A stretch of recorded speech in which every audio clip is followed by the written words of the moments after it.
season to improve the condition of our pitches. Could we pop on to the next slide, please, Vicky?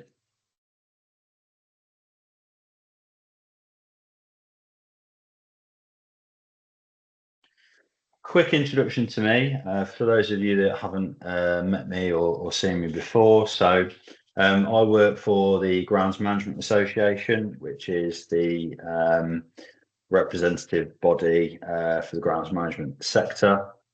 I'm the senior regional pitch advisor for football, covering Central West, which covers the 8 counties that were on the first slide. Thanks to Vicky for hosting this evening for Staffs FA, but we've got clubs from Shropshire, Herefordshire, Worcestershire, Birmingham, Derbyshire, Leicestershire and Nottinghamshire on the call as well. Hopefully I haven't forgotten anybody. So I've been involved in the grass pitch improvement programme since March 2018. In that time, I've covered the East Midlands previously, covering both football and cricket, and most recently, up until March 24, I was covering the Central East region, which was kind of South Central England out to East Anglia. I worked in professional football for over a decade, 5 of those as a head grounds person, but I've also been a grassroots volunteer for over 20 years, covering sort of junior football and cricket. So I've kind of got a good insight on both sides of the fence. Next slide, please, Vicky. So yeah, a quick introduction to the Grounds Management Association. So we are the leading membership organisation for the grounds management industry. We cover all areas of the sector, really, from the elite end, volunteers and organisations, including local authorities, etc. We're very much advocates for the grounds profession. We own and operate Europe's premier grounds management show, Soltex, which takes place every end of October, November, typically at the NEC. Today marks the start of our annual awareness campaign celebrating the grounds industry called Grounds Week. And that began today, so you can keep an eye out for that on anybody who's on regularly on social media. And we also have an annual industry awards, which also covers the community grassroots game that took place last week, this year at Anfield. Next slide, please, Vic. So the programme that I work within is the Pitch Advisory Service, which is funded by Sport England and the Football Foundation. And we also work in association with the England Cricket Board, the Rugby Football League and Rugby Football Union. We provide both on-site and remote support broadly through Pitch Power, which most of you will be familiar with. Very much around support around maintenance, renovations, machinery and equipment, signposting to other services such as consultancy for drainage projects, etc. Really helping to guide you and provide the right support around funding opportunities where grass pitches are concerned. And as a membership organisation, we deliver training and education, everything from sort of a half a day online level 1 course all the way through to kind of a level 6 degree equivalent programs as well. Next slide, please, Vicky. I say we are a membership organisation. I'm not going to kind of rattle through all of the benefits. You can have a look at that in your own time. But there are lots of benefits to being a GMA member. Discounts on training courses and qualifications, access to the technical library of information and guidance, and lots of other benefits as well. Next slide, please, Vicky. Turf Ground Advisory Service. So this is kind of becoming increasingly prevalent with sites that we've got drainage issues or capital projects now that may have been involved in kind of the grass pitch maintenance improvement side of things for a few years and are looking to move on to the next stage. So we do, through our consultants that work in the Grounds Management Association, offer guidance and support and feasibility studies, etc., around construction improvement of grass pitches and drainage works as well. Next slide, please. But back to this evening and what tonight's about, and I say we will be focusing on grass pitch renovations this evening, but there will be the opportunity to ask questions about anything that you would like to at the end. These evenings are very much about yourselves getting the maximum out of the content, but also asking any questions that you might have. I can guarantee kind of years in the program, sort of years of experience, there's very unlikely to be a question that you'll ask that I haven't heard before, and indeed people on the call will probably benefit from as well. Next slide, please, Vicky. So a brief overview of what we're going to be looking at this evening. So we're going to be looking at the planning and preparation of pitches to be ready for pitch renovation. We're going to look at scarification and the benefits of that, the decompaction of surfaces to kind of alleviate some of the drainage challenges and compaction issues that can be caused after a season's play and machinery use, etc. Restoring surface levels, so anybody with a bobbly surface or dish goal mouths or any of the other challenges that we can encounter, we'll cover that. Localized repairs, so we'll particularly focus on that section on goal area repair. Restoring grass coverage, which is obviously crucial.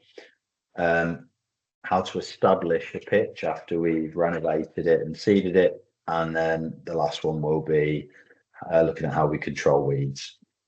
Next slide, please, Vicky.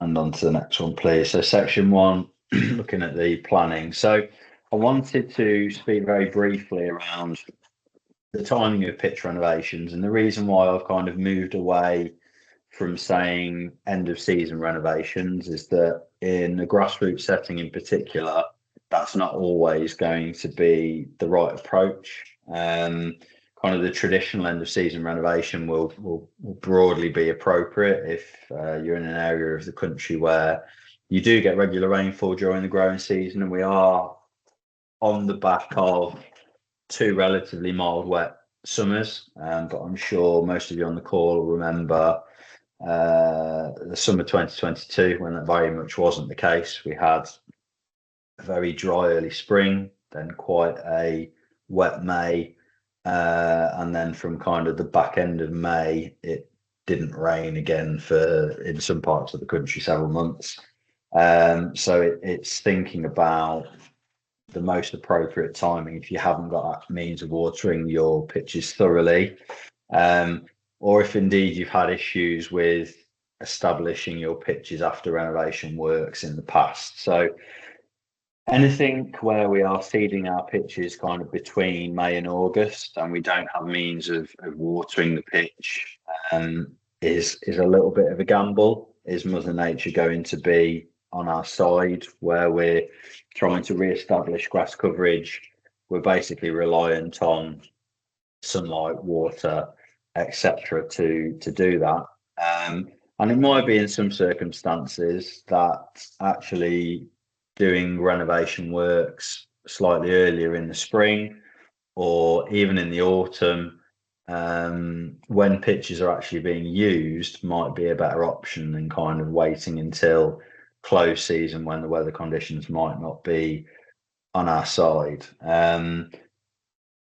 It takes a little bit of thinking about for a lot of people that are kind of used to we finish, we close the pitches down and then we renovate them, and it can work fine, but it can come to bite you if we do sort of experience drought periods after renovation.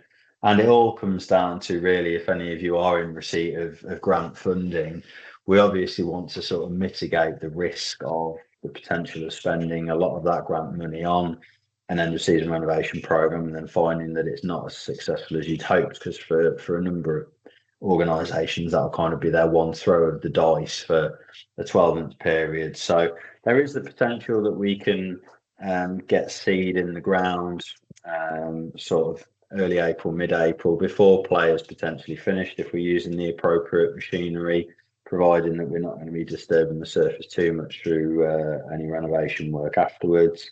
And indeed, there are certain sort of partner contractors in other counties that I work with who carry out the majority of their renovation work in the early autumn, for the very reason that the weather conditions are generally more helpful at that time of year. Next slide, please, Vicky. So preparing for renovation. So the earlier you start to plan, the better is pretty much the crux of this slide. But it's a really good idea to kind of try and create a bit of a timeline of what you think you want to do, and when you want to do it. And kind of the crucial thing with any works on sports pitches really is asking ourselves, what are we trying to achieve by the work that we're planning in? So that's an important point. Contractors and suppliers will be in high demand at this time of year. Generally speaking, if people are looking at doing works in kind of April, May time, I would have liked them to be kind of booking in contractors and having conversations with contractors probably sort of January. So it is getting a little bit late in the day, but sooner rather than later if you're yet to do so. Really, we just want to avoid any potential delays. There can obviously be outside factors such as weather. But, you know, if generally speaking, if we've got the works booked in at an early point, we're less likely to kind of, you know, have any delays that can have an impact on when pitches can be back in use, or, you know, factoring in summer tournaments or anything like that.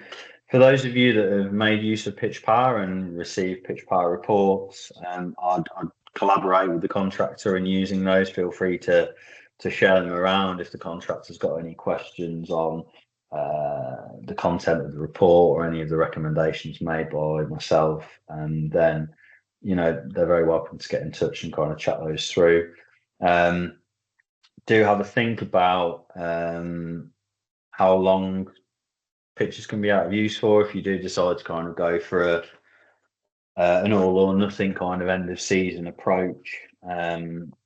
You know, will you need to close pitches down, and how long will they need to be out of use, and who you need to potentially inform if that's going to be the case. And it's a really good and inexpensive idea, and will save you money in the long run, to try and get a nutrient soil analysis done of your pitches in the early spring, preferably ahead of applying any fertilizer. In the coming years, there'll be kind of increased scrutiny on the use of granular fertilizers, and it's a really important best practice really to try and make sure that any fertilizer that we are applying is needed. We're applying the nutrients that are required in the soil, but as well as that, it's just going to make sure that we're maximising the budgets that we've got in what we're applying, and then it's going to give us kind of the best results when we are doing that. And generally speaking, you can get soil analysis arranged by any reputable fertilizer supplier, and contractors that you use may even be able to arrange that for you as well. Next slide, please, Vicky. So again, if you aren't using a contractor currently and you haven't got a pre-existing relationship, I would encourage you to get in contact with your county FA. Do speak to other clubs and organisations in the area. If you're not on the Football Foundation groundskeeping community, that can be another great place to ask for advice and guidance. We have got over 3,800 users on that platform now, and they are predominantly from grassroots organisations. So I may have some suggestions as well. Kind of the key things obviously to look out for are to assess the contractor's experience with the proposed work, and try and ensure that they've got the necessary equipment. We have had occurrences, particularly since the Football Foundation funding's become available over the last few years, of lawn care contractors or others that are perfectly competent in that sector, but potentially don't have the experience in sports turf and certainly the specialised equipment needed. So obviously we want to try and make sure that anybody who's doing works for you is going to deliver the results that we all hope for. So, as with, any of the things that you might look to have done on your house, potentially an electrician, a plumber, etc. It's kind of, again, it's looking for, appropriate qualifications, experience and recommendations as well, and making sure that they have the appropriate insurance should there be any issues. Next slide, please, Vicky. And on to the next one, please. So after having said that I wasn't going to focus on end of season renovations, I'm going to talk a little bit about the sort of works that you want to kind of do before it takes place, and this will just help to kind of facilitate effective renovations of your pitches and make the process that a little bit easier when they're being done. So it's good practice to try and reduce the height of the grass as you lead up to renovations. Particularly important if you're going to be looking to scarify pitches or apply sand dressing. If you're only disc seeding, probably not quite as crucial, but if we have got a slightly shorter grass height, this is going to help any of the materials and machinery to kind of get where we want it to be. Good practice generally to kind of gradually reduce the height of the grass over a number of weeks to aim for kind of a final height of between 15 and 20 millimeters by the time the renovations take place. Also crucial to kind of mark out any underground surfaces that you might be aware of, pitch corners, and make sure that the working areas are kind of clearly evident. And do look to kind of prioritise and start work on any heavily worn areas such as goal mounted cells. If you've got the potential to kind of do some sand dressing, seeding, etc., of worn goal areas and levelling of those areas, as long as you're not doing sort of really heavy works that are going to kind of impact the surface of the pitch with corrowing or heavier scarification, then those kind of works can start prior to kind of the wider overseeding of the pitch. Next slide, please, Vicky. So to kind of kick off with scarification, we've got, you'll spot there's some QR codes there that will take you through to the groundskeeping community if you want to scan those with your smartphone. We do have resources on the groundskeeping community for all of the practices that we'll be talking about tonight, as well as there being a lot more on there on all sorts of topics. If you haven't signed up before, you just need to sign up. All the content's free. You'll just need to provide an email address and password. Yes, we will circulate the slides around this evening, and I think Vicky will probably make the webinar recording available as well.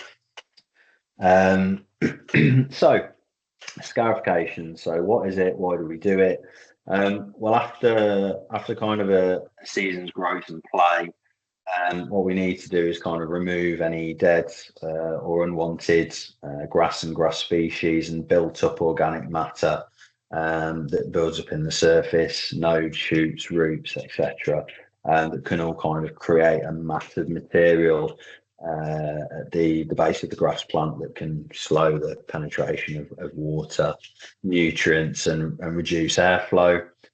Also, we want to do this to kind of produce a bit of a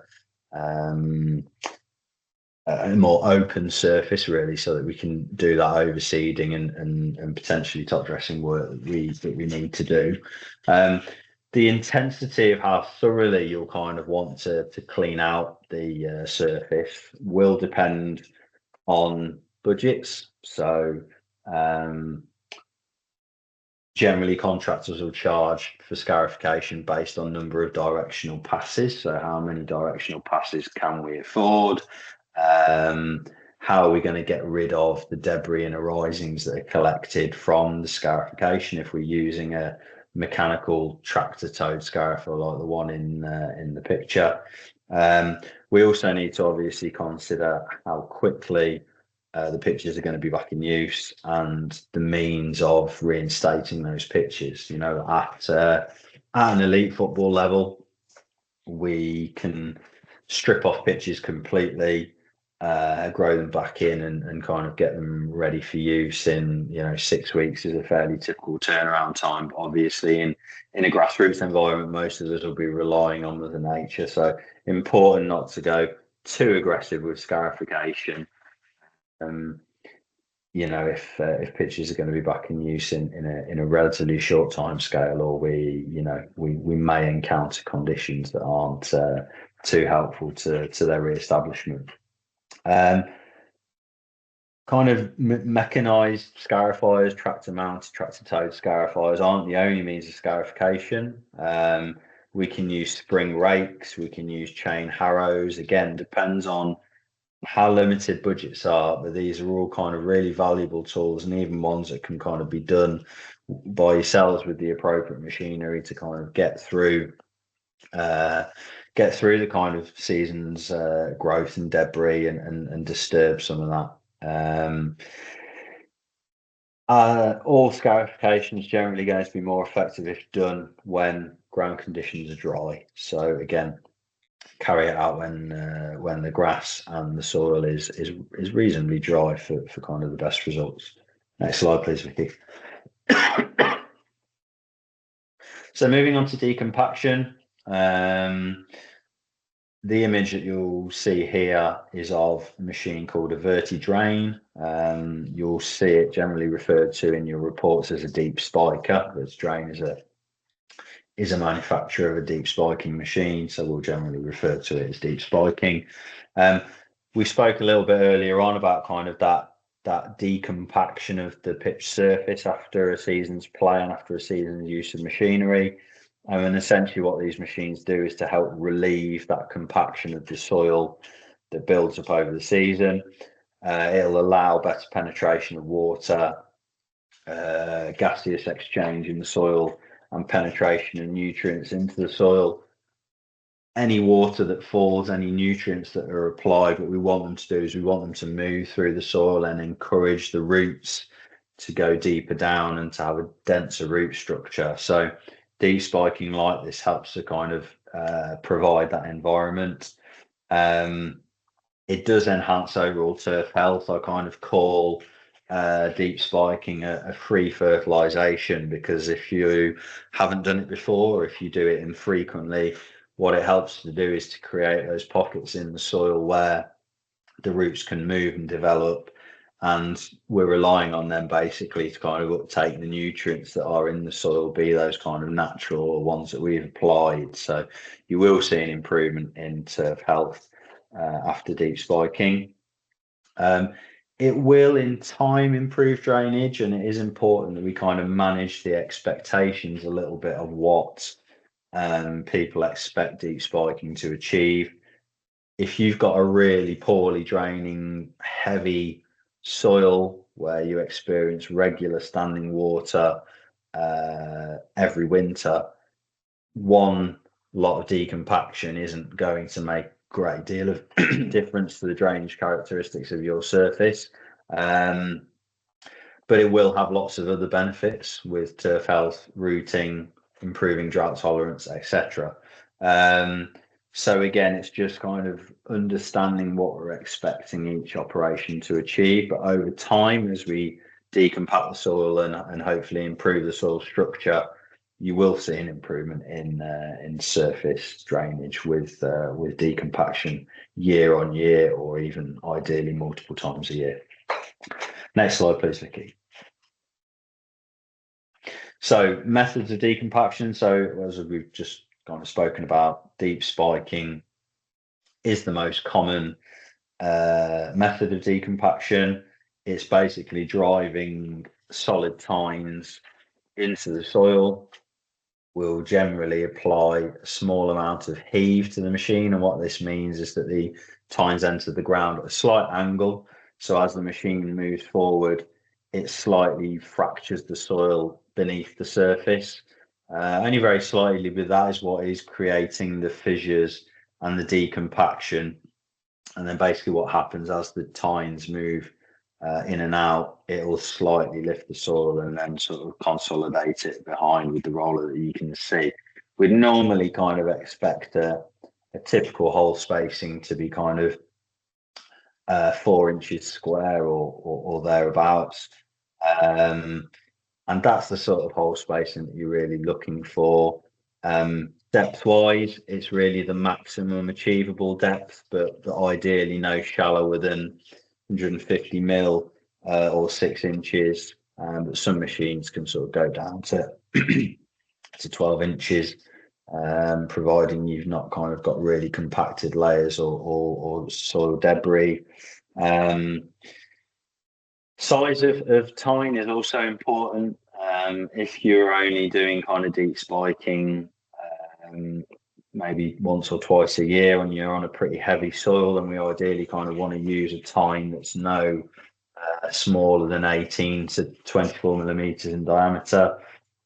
If you're on a stadia pitch or you have it done more frequently, then a slightly narrower tine can be possible too. And it's important year on year to kind of try and vary the depths to which we are spiking. If you have it done certainly more often than 2 or 3 times a year, what we want to try and avoid is creating pans in the soil by deep spiking at the same depth all the time. So good to try and vary the depths that we're doing that operation too. This next machine's a linear decompaction, as it will be referred to in your pitch power reports. Generally, this refers to 2 machines. The Shockwave is the machine that's pictured at the bottom there. There's also a machine called an earthquake and a vertiquake. Basically, what these do is they put linear channels through the length of the pitch. You can kind of see the lines there. At the kind of appropriate spacings, and basically they are kind of rotor knives that drive through the soil, and on certain machines they vibrate slightly, so it's creating that kind of vibration, that decompaction effect. That particular process is probably the most effective in terms of improving drainage characteristics where decompaction is concerned. Not quite as effective at promoting kind of the root development, the gaseous exchange that we spoke about. But because we're creating linear channels where water can kind of travel and move through, it is particularly effective. One of kind of the important considerations with linear decompaction is the cracks that we're creating effectively in the soil can last quite a long time. So it's generally a task that we probably want to do in the autumn. If you're receiving adequate funding or your budget's allowed to kind of do decompaction twice a year, doing a linear decompaction in the autumn, kind of back end of September, October time, and doing a deep spiking verti-draining operation in the spring is probably kind of the best combination of the two.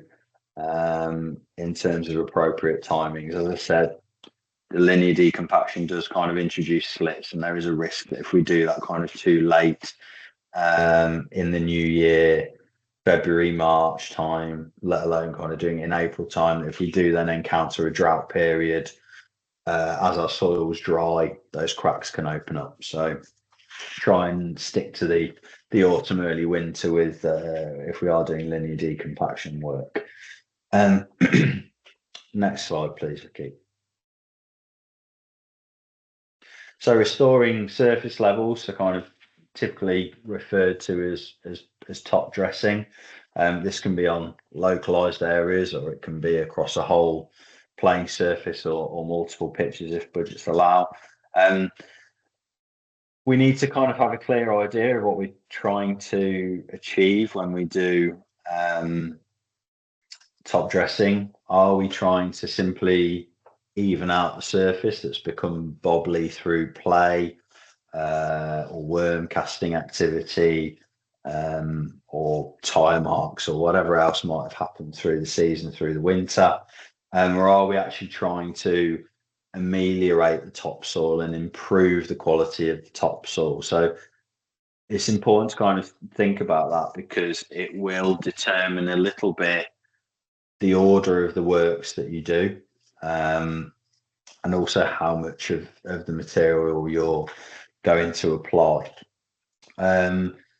Ideally, as a minimum, we want to kind of be sand dressing any bare and uneven areas like goal mouths, penalty spots, linesman's runs, centre spots to bring them to a level with the surrounding area. And typically when we talk about sand top dressing, we're going to be talking about a coarse or a medium coarse sand. And again, in terms of best practice, whilst this is probably not as routinely done as a nutrient soil analysis, you can have something called a particle soil distribution analysis carried out by a sand dressing supplier that will help to match the sand dressing supplied with your existing soil or drainage runs if you have drainage. And that's important. We'll talk a little bit about it on the next slide, but it's important to use the right grade of sand because a fine material over a coarser natural soil can cap the surface. But also if we apply materials that are too coarse, it can destabilize the surface. So it's important to choose the right grade of material. To touch briefly on kind of the amount of material you might need to apply, if you are purely, so if we take an 11v11 pitch as an example, because that'll help to kind of think about how much material you might need to apply to a given pitch depending on its size. If we're thinking about doing sand dressing purely in the terms of we want to kind of improve the evenness of the surface, we want to create a bit of a bed for grass seed, or indeed we want to sort of cover the grass seed with a thin layer of material. And we're probably going to deep spike after we've sand dressed, and probably 60 tons or so is going to be an appropriate amount to apply to a full size pitch.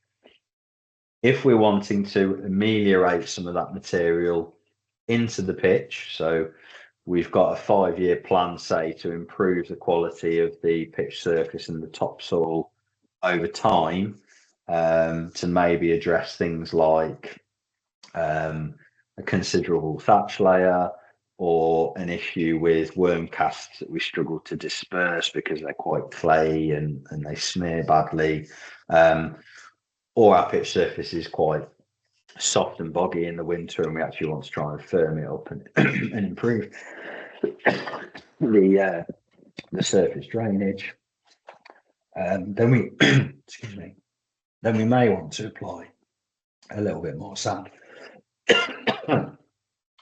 Sorry, I might have to get a bit of water. Bear with me for a second.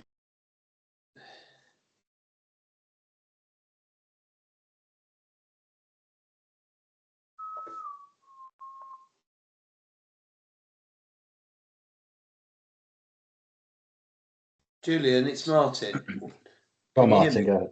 Yeah, just a quick question. It's something I've been thinking about, the restoring the service levels. What's the estimated cost of doing a 11-a-side pitch with the 80 tons? Yeah, I mean, this is probably one of the reasons why, whilst it's widely done at the higher levels and we talk about it a lot, it's one of the reasons why we don't push it that much at grassroots level, because we are probably looking at around about 50 pounds a ton applied. So if we're looking at that on a full size pitch, we're kind of into the 3, 4, 5,000 pounds mark, depending on how much we're going to apply, and that will basically eat up the entirety of a potential grass pitch maintenance funding for those of you that are in receipt of that. So it is very expensive, and that's why I kind of say it's crucial to think about what we're trying to achieve by doing it, because is it simply that we're trying to sort of even out the surface, in which case we might be able to achieve that by by deep spiking with an appropriate amount of heave, or is it actually that we're really sort of trying to alleviate some underlying issues? But yeah, unfortunately, the cost of the materials is fairly prohibitive. And we do also need to think about kind of access with sand dressing delivery as well, whether we can accommodate an 8-wheeler or an Arctic. It's a little bit cheaper if we can get an Arctic, but you know, for lots of sites, the access limitations and where we can store the materials would mean that we might only be able to accommodate an 8-wheeler. I think Stuart's got his hand up. Julian, just sorry, at this moment, a question. You've talked very much about sand there. Yeah. And we've had, you know, obviously the person who supports us and works with us has suggested we consider Sports 10 from British Sugar, which I know other people have, I know the rugby club use, etc. What's your view on that against a typical Mansfield sand type product? I mean, each kind of supplier of sand, whether it's Mansfield or British Sugar, etc., will have grades of sand that they deem appropriate for sports pitches. Ultimately, really what we're sort of broadly trying to achieve is a coarser material over a finer material. So a very typical example of that would be a sand dressing over a clay pitch. But really, that's kind of why that particle soil distribution analysis is helpful, because it's not terribly costly, and it does kind of match the appropriate material to your pitch. So there isn't a hard and fast rule, other than if you're getting materials from an appropriate sand dressing supplier, they're likely to be of the appropriate size. You know, they won't be sort of full of inert material as can be the case if we're kind of using materials from builders, merchants, or whatever, and they've been quarried appropriately. Sorry about the cough, the curse of the webinar that I've come down with a tickly cough. Is that all right, Stuart? Is that kind of not really answer your question? Yeah, hey, you've done well. You've not named a specific product and got yourself in trouble. If I said we've had a particle soil distribution analysis done, would you mind if I sent ours across and you just matched it to a Sports 10 and see if you think it's right? Is that okay? Yeah, you said, that's absolutely fine. I mean,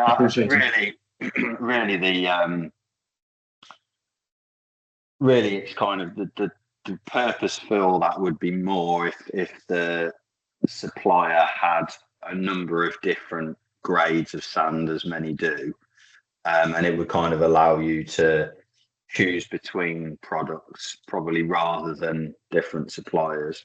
But yeah, if you kind of want that additional oversight, then yeah, I can do that. Not a problem. In terms of actual application of the materials, really important to try and keep it dry before it's applied. So this is going to kind of need to be thought about in terms of when you have it delivered and where it's going to be stored.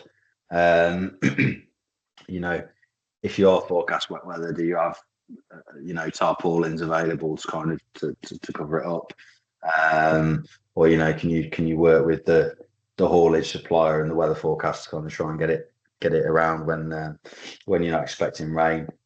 We ideally don't want it sat there for absolutely ages, because that does mean that we can find that weeds get into it, and it's amazing what wind and wildlife can do in terms of getting different seeds, etc., into a sand dressing if it's sat in situ for a while. But often a contractor will sort of help to arrange this for you. I think somebody's just asked a question about an approved supplier list. So my role's impartial. So as such, we don't have an approved supplier list. A lot of county FAs have partnerships and are kind of happier to share those details. We are generally happy to kind of provide a list of reputable suppliers, a number of different ones that you could consider. The first port of call with that really is probably to contact your relevant county FA. As I said, if you are using a sports turf contractor, they will often have these relationships and kind of be happy to arrange the things that we've been speaking about for you. But yeah, it's more about kind of getting you thinking about, you know, what we're wanting to achieve by what we're doing. As I said, you know, if you are wanting to ameliorate sand into your pitch, it might be that you go with a slightly higher rate of sand dressing that can then be kind of punched into the ground with the deep spiker, for instance. So again, contractors have their own preferences in terms of the order in which they do works, but it's also important to kind of think about what you're trying to achieve by the work you're carrying out, and then crucially to make sure that we clear the sand off the grass leaf and kind of get it into the surface where we want it. Best practice to drag brush with a tractor towed brush or tractor towed drag mat in multiple directions after it's been applied. And again, if it's been applied in the dry and we're doing that in the dry, makes it a much easier process. Next slide, please. So sand to avoid. So I go to kind of all sorts of pitches where goal mouths are full of fine bits of glass and gravel and stones and all sorts of things that we don't ideally want, let alone the potential kind of effects of applying that material to the actual pitch surface and the effects on drainage or stability. Please avoid construction sands. There is a reason why sports sands are that much more expensive than what you can buy at your local building suppliers. They are generally pH neutral sports sands. They don't contain inert waste. They are sieved to take out any gravel, stones, etc. Generally speaking, that are larger than 3 to 5 millimeters. We mentioned briefly kind of the different grades of sand, but finer sands that are much more kind of akin to the fine particle sizes that you would get in kind of a silty or a clay soil. If we apply those over the top of a coarser material, then actually what we're effectively going to do is kind of seal the pitch surface, because water physically cannot move from a finer pore to a coarser pore. On the flip side, and a finer, an example of a finer sand would be something like a builder's sand. On the flip side, sharp sand, which is very, very coarse, can destabilize areas over time and don't provide kind of the structure and retention consistencies in terms of water and nutrients that we want from a soil that's going to support grass growth. So again, important to kind of avoid making that mistake. Next slide, please, Vicky. Yeah, I'm not going to bore you with kind of the different particle sizes and etc. But that kind of gives you a bit of a rundown of what we're talking about when we're sort of saying, you know, fine sands, coarse sands, etc. Next slide, please, Vicky. So localized repairs. So what I see a lot of, and to be honest, a lot of the time they're kind of responsible for postponements, particularly on publicly accessible pitches and the kind of dished goal areas. Now, best practice, and ideally what we want to try and see, that I've covered off in other face-to-face workshops and webinars we've done this year for various counties, is ideally what we want to see is regular localized repairs in these areas, regular sand dressing, regular forking, regular seeding of these areas to keep them at a level to the surrounding area. But if we're in a circumstance that we've not been able to do that, or perhaps the wear and use has been such that we've still encountered low-lying areas like this, like I said, these are the areas that you absolutely want to get a head start on at the earliest possible opportunity once play comes to an end, or once usage starts to reduce. These will be the areas, due to the amount of compaction that they receive, due to the amount of potential material that needs to be added to them. These will be the areas that cause you the biggest headaches in terms of. So please don't kind of leave them later on, or kind of think that they'll catch up. A good starting point, as I said, is decompaction of the area, which can be done by kind of replicating what a deep spiker will do with a hand fork, as you would do on your lawn, literally hand forking it at close spacing and decompacting the soil by slightly fracturing, wiggling the spade. If your goal areas are really low lying and you need to kind of rotivate them or turn them over, you try and combine the indigenous soil with a suitable material to try and sort of key it in and create that kind of binding effect that we want with the material, and then it can be re-leveled to the surrounding area. We can then firm and consolidate that area, lightly rake it, and apply an appropriate amount of grass seed to the area. If we possibly can, germination fleeces are probably a bit of a luxury in a grassroots environment, particularly if you're on a site that's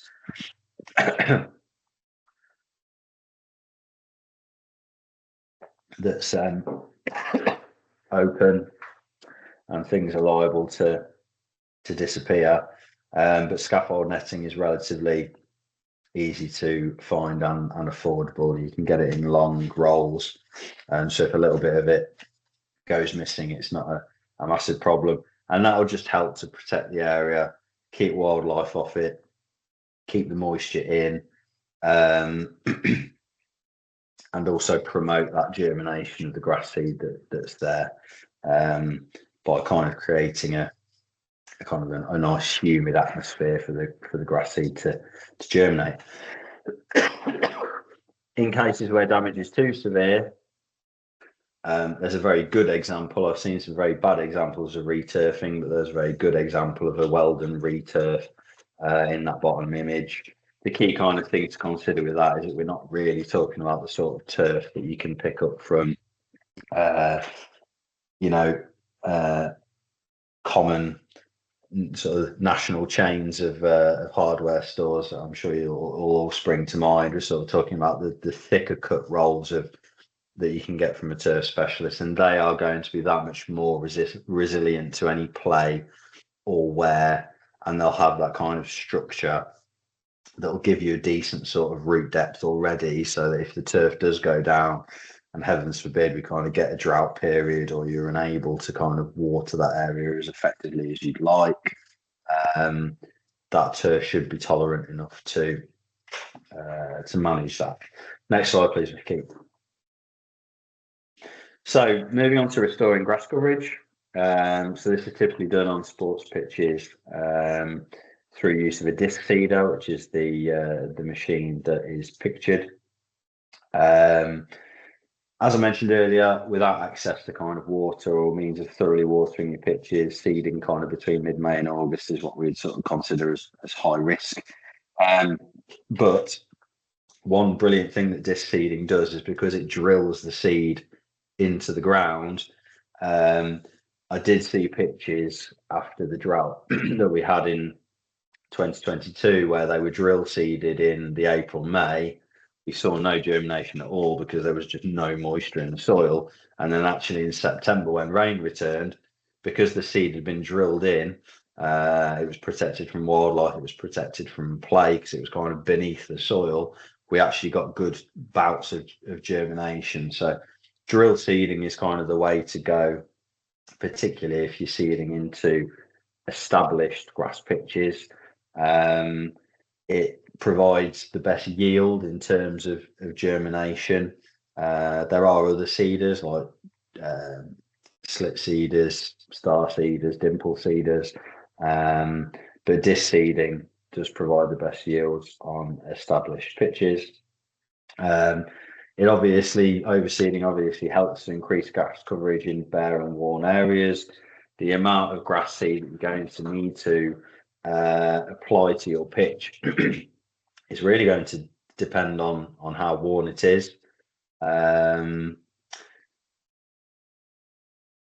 So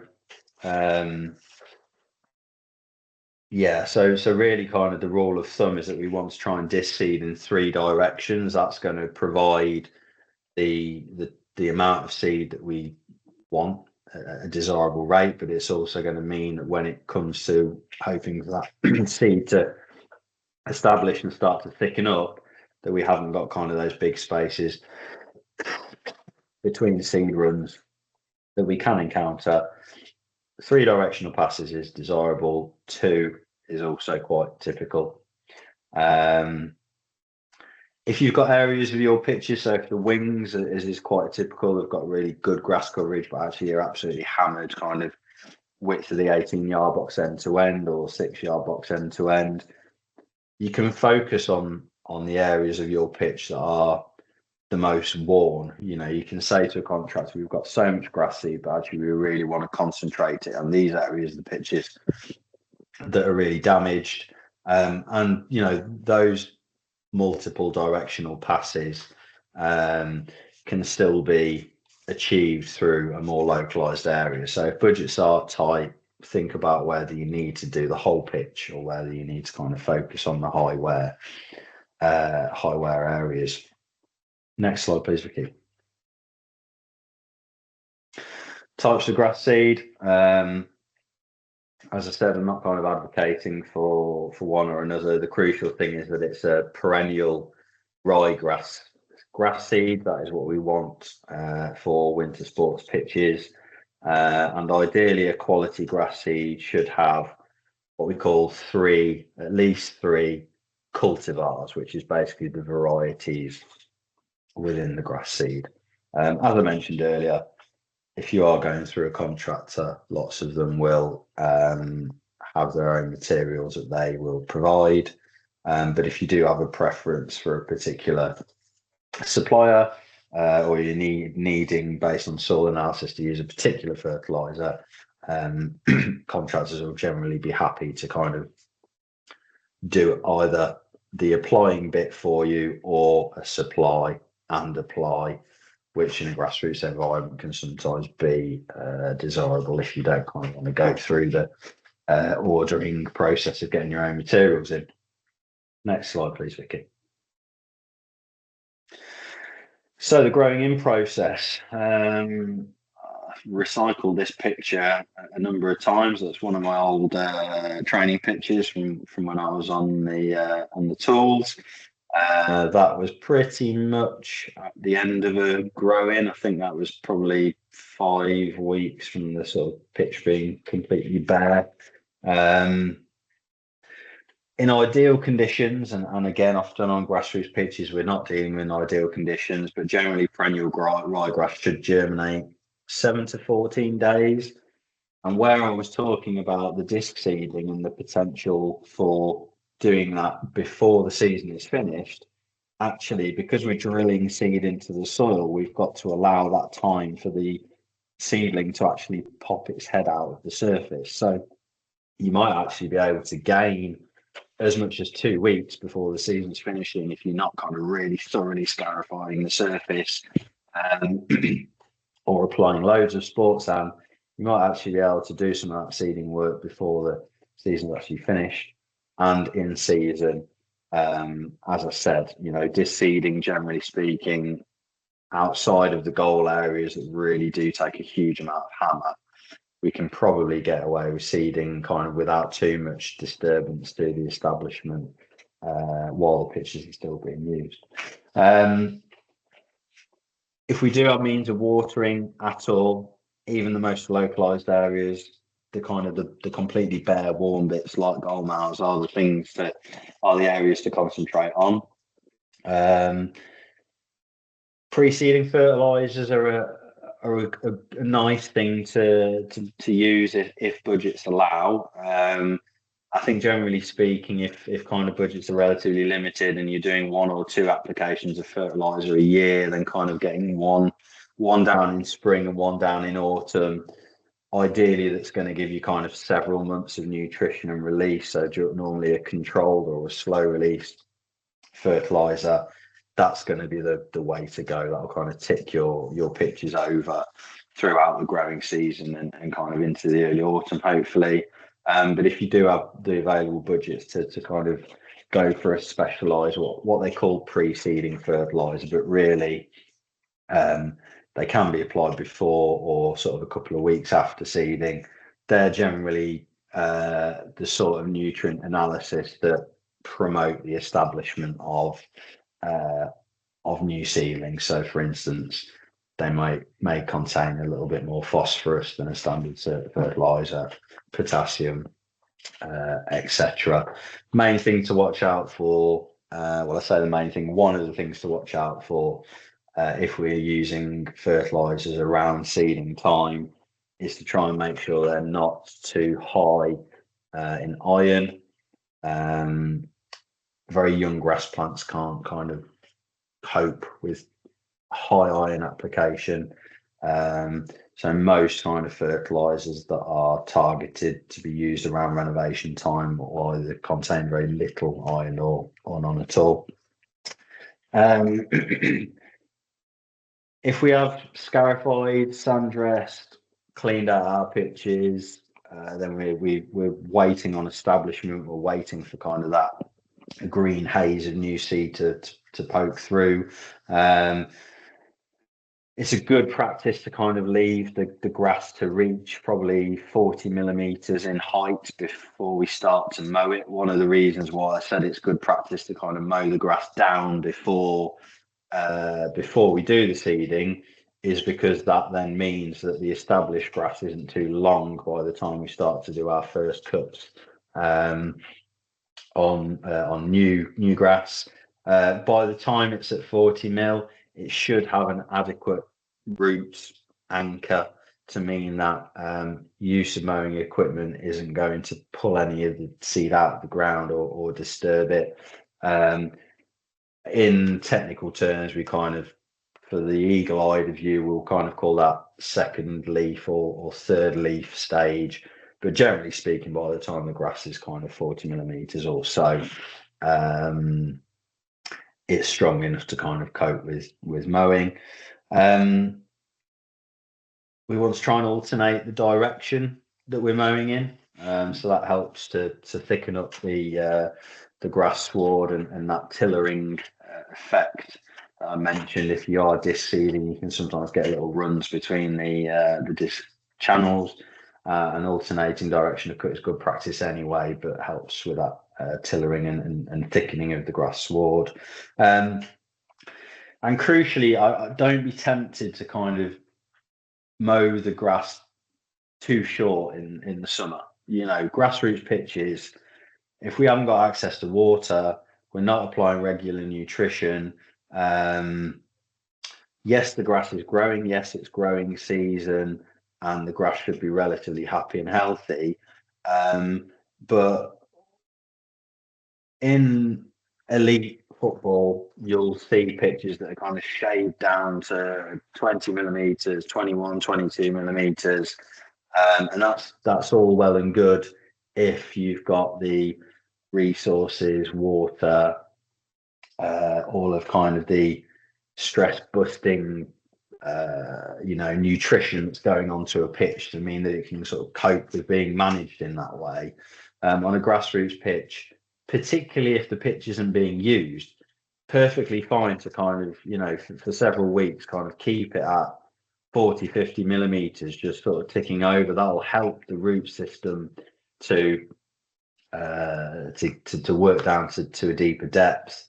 It'll keep your grass plant happier. For those of you that kind of mow your lawn at home or mow your sports pitches, you'll probably notice that they always look greener and happier when they're a little bit longer.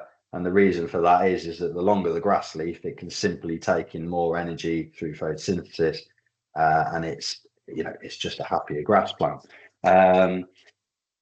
If you do need to start to reduce the height of cut down as you approach playing season, then avoid cutting any more than a third of the length of the grass leaf at any one time. And again, that will just help to reduce the stress on the grass plant. But particularly if you do encounter an extended drought period, leaving the grass a little bit longer, as you would do during winter, is just good practice. Any times where we encounter turf stress, leaving a bit of extra length on the grass is good practice.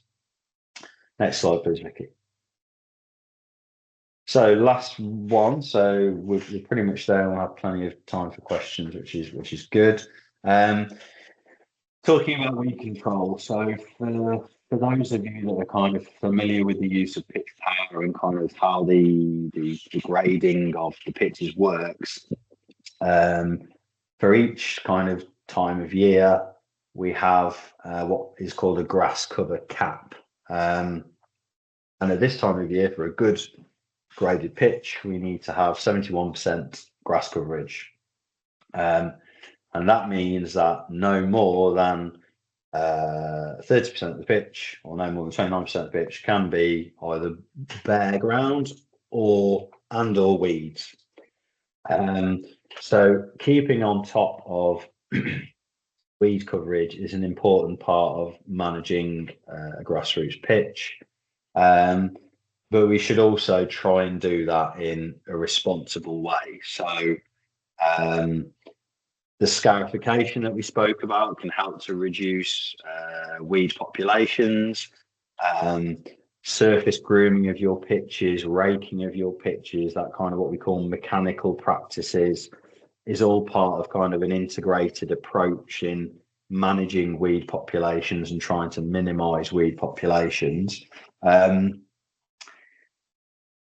As is a pitch that is well populated with desirable grasses. If we've got a dense grass sward, there's less space for weeds to invade. There are certain weeds that proliferate in compacted ground, shortly mown ground. Plantains are a good example of a weed that absolutely adores compacted ground. Clover likes to be mown very short. So there are certain weeds that I will go to a site and are sort of partially symptomatic of the management that pitch is receiving. So yes, there are broad spectrum herbicides that are available, and yes, it might be necessary to get a professional in to spray your pitches for weeds, but it's not the only part of the solution. And as I've said, as we go over the next kind of 5 to 10 years, there is an increasing kind of pressure on use of pesticides, herbicides, etc. So we need to be trying to sort of take an integrated approach, and really that kind of, you can use pitch power to kind of decide what your threshold for weed coverage is. It might be that actually you think, well, we can keep our pitch power inspections are telling us that our weeds are around 5 to 10% of our total ground coverage. And that's probably okay in most grassroots pitches.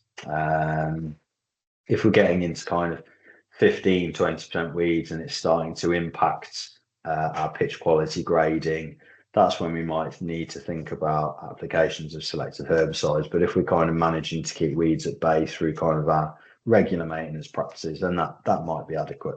But as I said, important things to think about with herbicide application is it is a selective herbicide. So we're not talking a total herbicide. Please do not think of reaching for a bottle of Roundup or whatever. We are talking about selective herbicides that are targeting the weeds that we have in our sports pitches.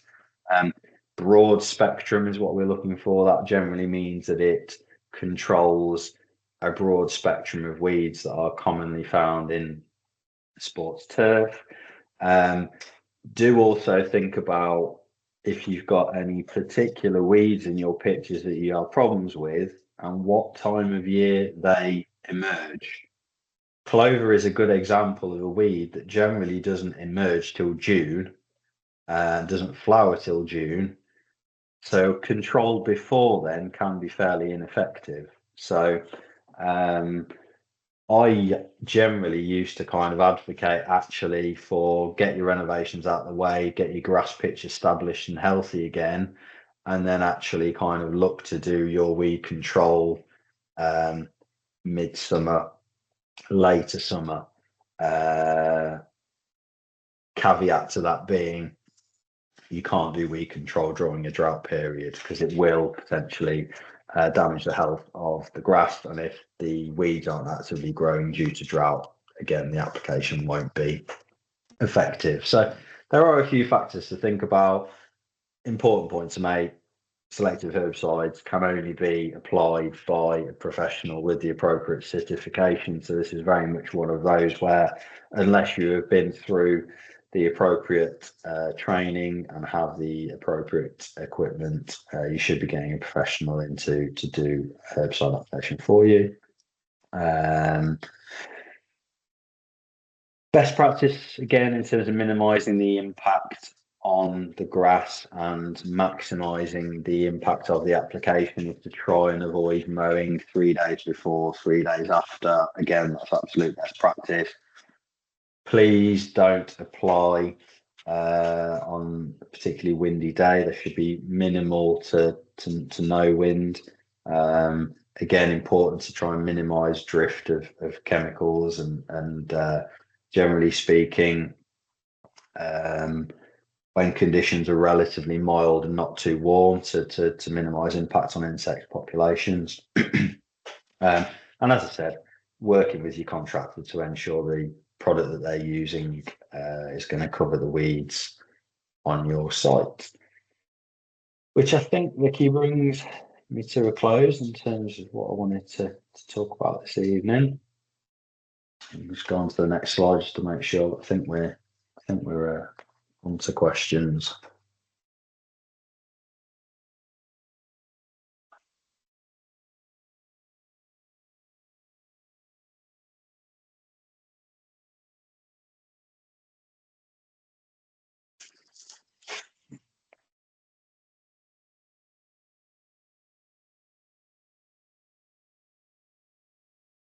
Just give Vicky a second to Sorry, yeah, that's the last slide. Yeah, on to questions. No, perfect. So yeah, I know Vicky's got some questions that were sent in earlier on, but I'll give her a couple of minutes to pull those up and start going through those. Stuart, I think you asked a question about use of quadruplays and kind of for nobody that's kind of familiar as to what they are, they're essentially a combination grooming system that sits on the back of a tractor with multiple implements. So quite typically there'll be a slitter, a brush, a grooming rake and a grooming roller on there. At this time of year, and I say this time of year, we are literally creeping our way out of winter after having a full spring a week or so ago. Very much kind of continuing to use the surface slitter, the brush will probably continue to be the way to go. The rake really comes into its own as we get into the growing season and we're trying to sort of keep our grass standing up and creating space between the grass, the airflow that's kind of necessary for a healthy grass plant. The grooming roller really is only kind of, yes, it produces a nice stripe. It can help to kind of even out any disturbance that's kind of created by the brushing, by the use of the surface slitter, etc. The order in which the implements are kind of used everybody has their preferences. For some people, it will seem a bit daft to slit, brush, rake, then pack it all down and close all the slit holes up by then rolling it at the back. Equally, that's arguably kind of the most visually pleasing method to kind of use that grooming roller last, because it kind of polishes the surface. You'd probably find at this time of, well, I say this time of year, as we get into the growing season and the soil start to dry out, you may want to kind of reduce the use of the slitter and just kind of go more for the brushing and the raking in terms of use of that during the growing season. Every site's slightly different, soils are slightly different.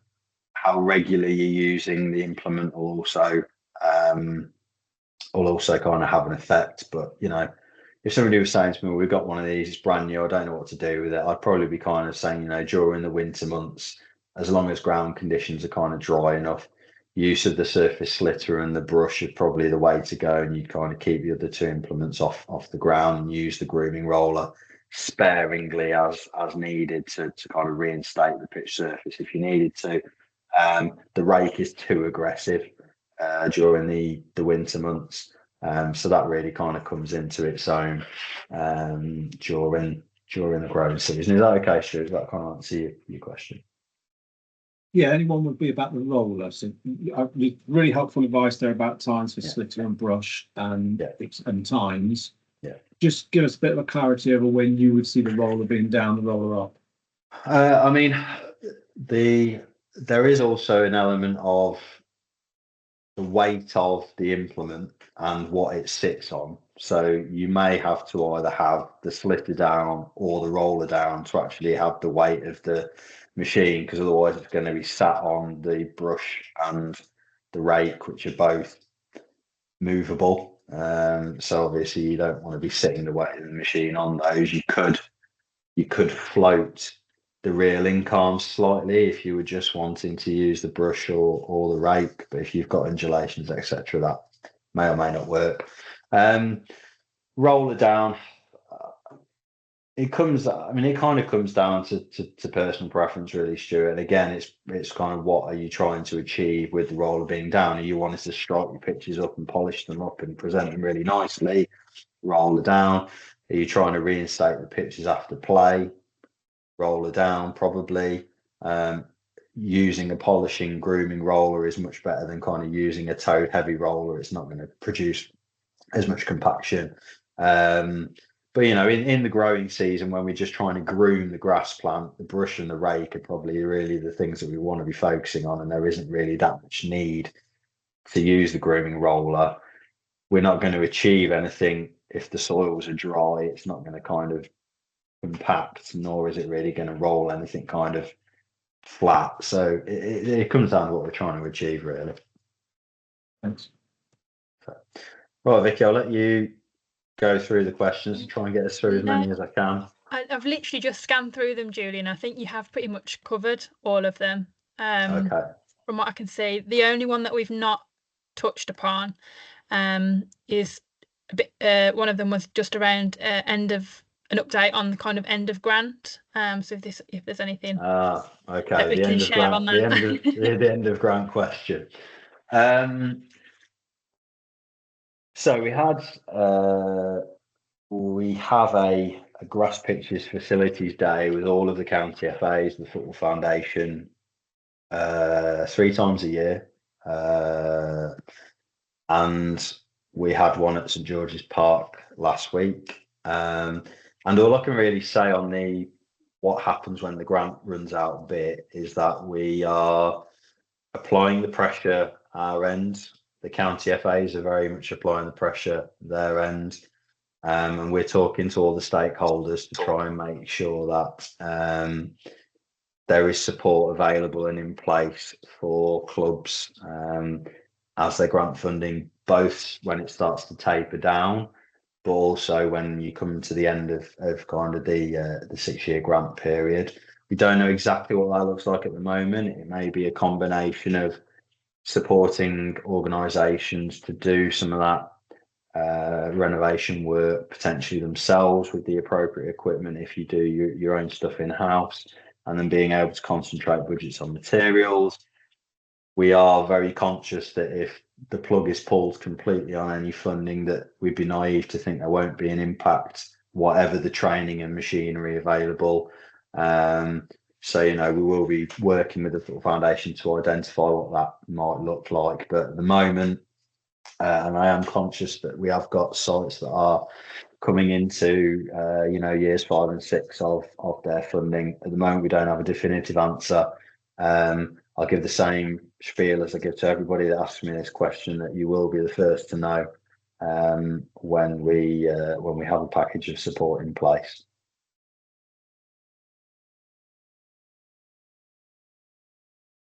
Thank you. I think, yeah, that was all the questions that I can see we haven't kind of covered already. So yeah, thanks for that, Julian. No problem. Is anybody else got anything that they want to cover off or discuss? It doesn't have to be related to the kind of topic that we've discussed this evening. It can be about a question about funding applications, machinery, anything else that anybody's got, or if I've gone into too much detail and too much depth, and you're just starting out and you've got sort of some very sort of general questions to ask, then do fire away. We've got a few minutes left on the call.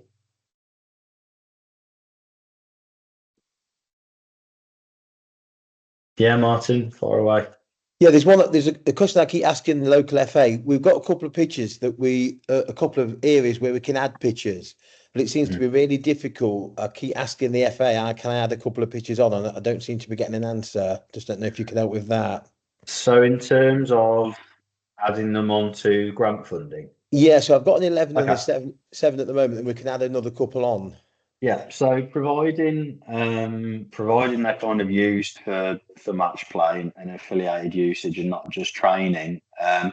Basically, Pitch Power now allows you to select which pitches you want to inspect when a Pitch Power inspection is done.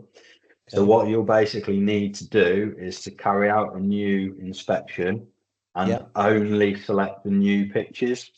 Okay. So what that'll do is it'll create a separate report for those new pitches and a brand new report ID that you can then use to make an application in the same way as you would have done first time around. So it is now a fairly straightforward process. Adding the pitches to your Pitch Power system, making sure you only inspect the new pitches when you come to do an inspection next. If you've got grant terms and conditions around existing pitches, you'll need to inspect those as well. But it's basically making sure that initially they're not part of the same inspection. Future years they can be, but initially we need a separate report ID basically for your funding application for the new pitches. Brilliant, thank you. All right, no problem at all. If you need any extra support around that, Martin, then feel free to drop me an email or the county FA. I'm sure we can give you a bit more direct support with that if needed. Thanks a lot, Julian. No worries.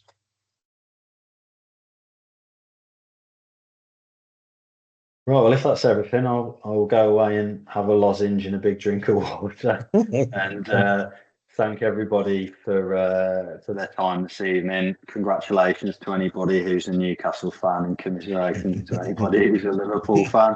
And happy St. Patrick's Day to any Irish persuasion amongst us. With these sessions, they're very much about us trying to deliver what is useful to you. So please do feedback to your county FAs if there are topics that we haven't spoken about this evening. If you'd like more practical face-to-face stuff, we do. I'm very happy to do face-to-face workshops. We do deliver them across our county FA network. If there's particular things that you do need support with, I am available to help you, as are your county FA. So do get in touch with us. Lovely, thanks, Julian. Just to say, everyone as well, I'll share the slides with you all tomorrow on email, and then once the recording's up on our YouTube platform, I'll share the link to that as well. Brilliant. Lovely. Thanks Thanks, everyone. everybody. Take care. Bye. Bye.